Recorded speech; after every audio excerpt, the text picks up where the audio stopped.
Okay, so word number 1 today is civilization. How many of you have seen these statues before? Anybody? They're very famous. Okay, they're called the Easter Island statues. Okay, and civilization, you guys, just means a society in which agriculture, meaning farming and things like that, trade, art, science, and government are highly developed. So if you have a civilization, it's not about like a free-for-all. Everybody, there's like a government who has laws and everybody kind of follows them, and you have a food source and you have all these resources to be able to maintain your civilization. Does that make sense? Okay, I'm gonna, well, I have a question for you. Is there a civilization that you've learned about maybe in history that you're interested in? Anybody? Be thinking about that. We'll talk about it when we're done. Word number 2, complex. Okay, you might have seen the word complex, like meaning a group of buildings or a soccer complex, but this is different.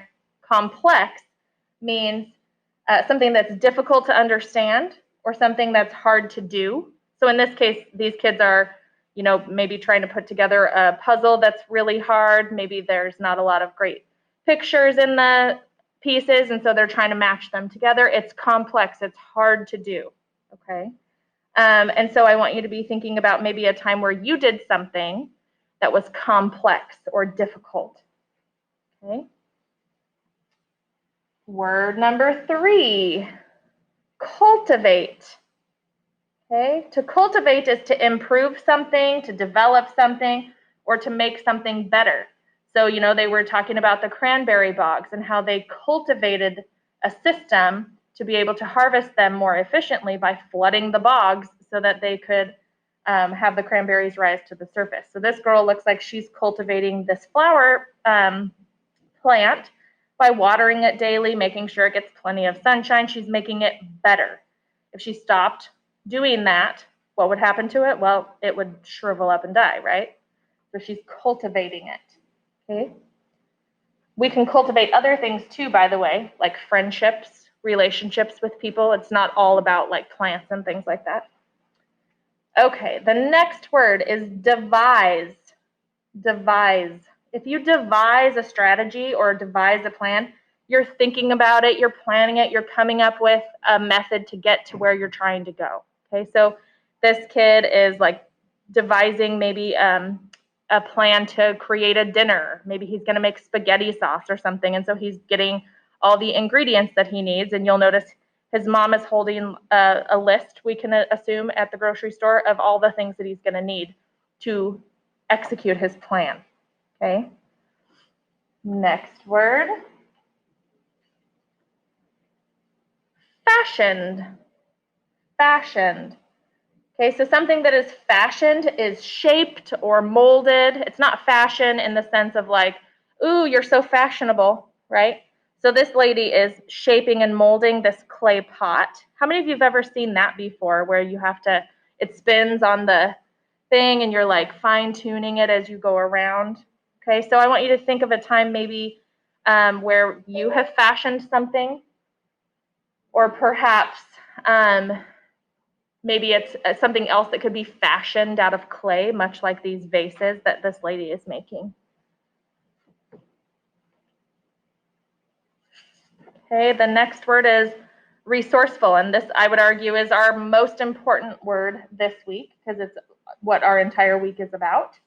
A person who is resourceful is skilled in dealing with new or difficult situations. So somebody who's not resourceful is going to come up against a problem that they're having and they're going to give up, right? But someone who is resourceful has the skill set to go, okay, this is hard. What am I going to do? Well, I'm going to try this other strategy, or I'm going to use this other resource that I have. They're skilled at dealing with difficult or sometimes new situations that they have. Okay, so I want you to think of a time where maybe you were resourceful. Did you come up against a problem that you were having and you figured out a plan for how to work around the difficulty?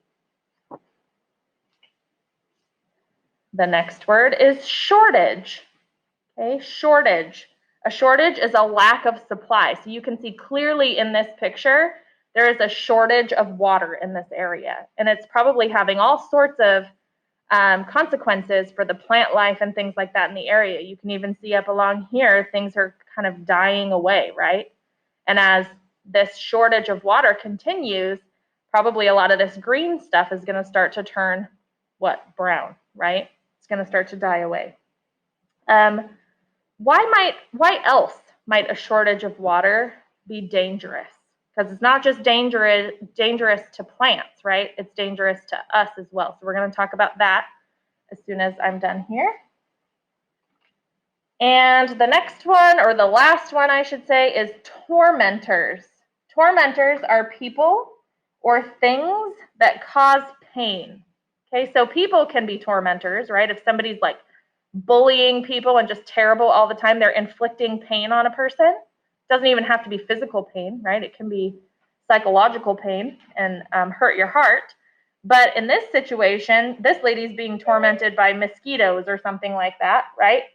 And so they're causing her to get all these little bites all over her body. It makes me kind of itchy just to think about, to be honest. Okay, so all sorts of animals and people can be tormentors. So I want you thinking about maybe another example of an animal who can torment something else. Okay? All right.